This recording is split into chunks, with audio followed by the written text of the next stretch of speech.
What's going on, guys? Welcome to your 61st tutorial, and in this tutorial I'm going to be talking about something called template specialization.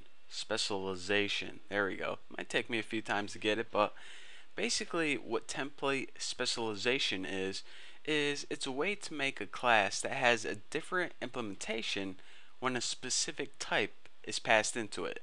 For example, if we made a regular old template like before, we could pass any data type into it, like integers, doubles, characters, and it's going to be able to handle any of that data. Well, in this tutorial, I'm going to be showing you guys, say for example, you want to build a template to handle all numbers, but you want it to do something a little different when it handled characters because, let's say you wanted to build a class that handled numbers and it added them together. Well, you can't use all these same functions whenever you're adding letters together, or else you're going to get a bunch of errors. So it's basically a way of working with a specific type of data in a different way than you would regular. So let's go ahead, and the first thing I'm going to do is build a regular template, and I'm going to compare it to this new specialized template. So our boss came up to us and he's like, Bucky, why is he talking to us and only using my name? I'm not sure, but he's a little weird. So he's like, Bucky, I want you to build a template to handle all types of data. However, if the user passes in a character, which is this one specific type of data, I want you to work with it in a different kind of way. So one class or one template is going to take integers, doubles, floats, any type of data we pass into it, but whenever we pass it in a character, it's going to handle it a little bit differently. So after me talking for 2 minutes, it's finally time to start coding. So let's go ahead and build a regular template, and this is named class T. So remember, T can be any type of data, and I'll just call this class Spunky because, kind of in the spunky kind of mood. Did anyone ever used to watch Rocko's Modern Life? What was that dog's name? I'm pretty sure it was Spunky. But anyways, let's go ahead and make a public, and the only thing I'm going to be making in these classes is just a simple constructor because I don't need to demonstrate a whole lot. I just need to demonstrate the concept and, not build a huge functional class. So in order to make a constructor, you of course write the class name, which is Spunky, and pass in any type of data, and we'll name a variable x whenever we first create an object. So all we're going to do is we're going to create a class, pass it in an object, and print it out on the screen. So cout x, and then go ahead and write something like is not a character, because we're going to be passing in any type of data like a number, and it's going to make 5 is not a character, or 6.17 is not a character. So this class is going to handle everything besides characters, basically. So let me go ahead and make sure I got all my semicolons in the right place, and let's go ahead and see a quick example right now. So actually, I'll wait to show you guys an example. Not yet, I'll make you guys wait. So this is how we build a basic template. It can take any type of data we want it to, integers, characters, floats, doubles, and it could say whatever thing we passed in, like J is not a character, 4 is not a character, 8.76 is not a character, and it's going to work fine with any type of data. That's the beauty of templates. So say whenever the user passes in a character, we want it to be able to do something differently. Well, that's where template specialization comes in.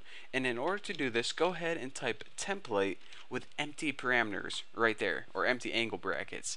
This is the line where we tell C++ we're going to be using template specialization, and in the next line we're going to tell it what type of data this class should handle. So this, again, we can name it the same class as before because the main implementation doesn't really change. It's only the data type in concept, and the class, or excuse me, and you write your class name, and in between the angle brackets after your name you write what type of data should this class handle. Alright, this is a special class that I want to handle characters only, nothing to do with numbers or any other data type, anything like that. This class is only going to be for characters. So again, one last time, the only thing that's really going to change is this line, which tells C++ we're going to be using template specialization, and this class that says, alright, since you're using template specialization, what type of data should this specialize in? And this class is going to specialize in characters. So let's go ahead and make that constructor public, and of course it's the same. spunky. However, in your parameters after it, you don't write tx because remember, t is a generic data type. Since this class is only for characters, go ahead and write character right there. And now the body is just like before. Let's go ahead and copy this, copy right there, and paste it right there. Except we can't have x is not a character. We can write x is indeed. Oops, no more explanation points needed. Is indeed a character. So basically, how our program is going to work is this. We're going to be creating objects, and we're going to be creating objects of a bunch of different types: integers, doubles, characters. Whenever our computer program comes across the character, it's going to handle it with this specialized template. Any other type of data besides character is going to go to this generic template or generic class. So, you know, any numeric data such as integers, doubles, floats, yada yada yada, this is going to handle it. But once it sees it's working with a character, it's going to handle this class right here. So it's going to be like 4 is not a character, 8.0 is not a character. But if we throw in something like J or Z, it's going to say Z is indeed a character. So don't believe me? Well, let me go ahead and prove it to you guys. So the first thing I want to mention is, I know I didn't tell you guys this, but you can explicitly, well, let me say this. Whenever we like passed in a data type before, C++ already automatically recognized what type of data type that was, but you can also do something like this. You could throw in your angular brackets the data type right after the class name, and this helps C++ out. And oh great, there's a motorcycle driving by right now. And this helps C++ out by, it basically changes this to T, or it substitutes T for the data type. It's kind of just a, you know, a nice little hint for Objective-C. So let's go ahead and make object 1, and since we're going to be working with integers, we'll go ahead and pass in 7. So now let's go ahead and copy this, save us some typing. And now let's create 2 more objects. So 2 and 3. In our next object, we're working with double. And remember, a double is basically something that you can use decimal points like 3.154.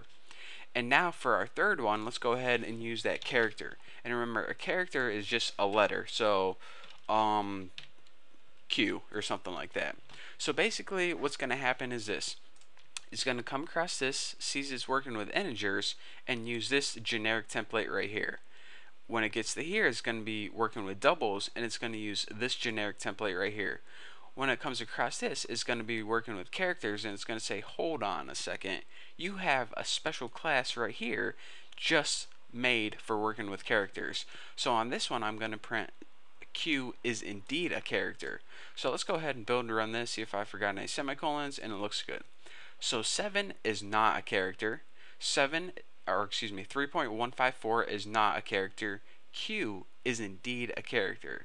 So as you can see, these first 2 lines right here use the generic template class, and the last one, whenever we had a character in there, it used that specialized character template class.